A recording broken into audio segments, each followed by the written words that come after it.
তো বন্ধুরা, যে কোনো কাজের পূর্বে বা পরিমাপের পূর্বে আপনাদের একটা জব সিলেক্ট করতে হয় অথবা জব ক্রিয়েট করতে হয়।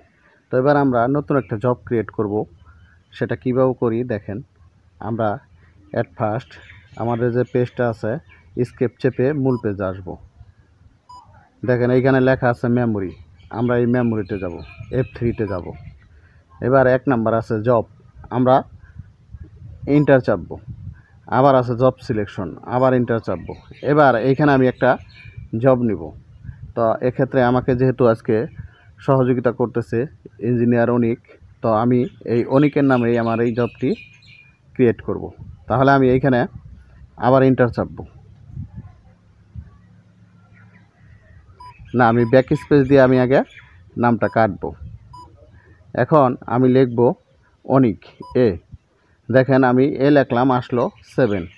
আমার এখানে গাণিতিক সংখ্যা সিলেক্ট করা, এই জন্য আমি করব কি, আপনার ব্যাক স্পেস চেপে কাটবো, তারপর এখানে শিফট চেপে লেটার আনবো। তা আমি লিখব এ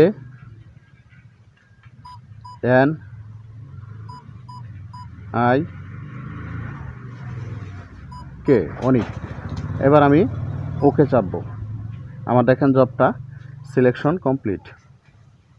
এবার আমি এটা কাজ করার পূর্বে আমাকে কি করতে হবে, আগে জবটা আগে সিলেক্ট করে নিতে হবে। আমার জব ক্রিয়েট কমপ্লিট কিন্তু সিলেক্ট করা হয় না। এই জন্য সিলেক্ট করার জন্য আমি করব কি, আমি এই যে কোড রিড জবে যাব, আমি অ্যারো বাটন চেপে 2 নাম্বার যাচ্ছি। এবার ইন্টার চাপি। এবার দেখেন আমার সিলেক্ট করা আছে জিসান, কিন্তু আমি এখানে লিস্টে যাব। যাওয়ার পর দেখেন অনিক, এই যে প্রথমে অনিক আছে, আমরা এটা ইন্টার চেপে সিলেক্ট করব।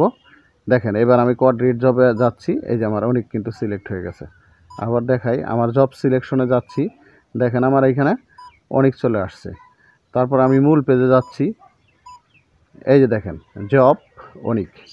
তাহলে আমার মোটামুটি জব সিলেকশন কমপ্লিট। এবার আমি একটা কাজ করতে পারবো।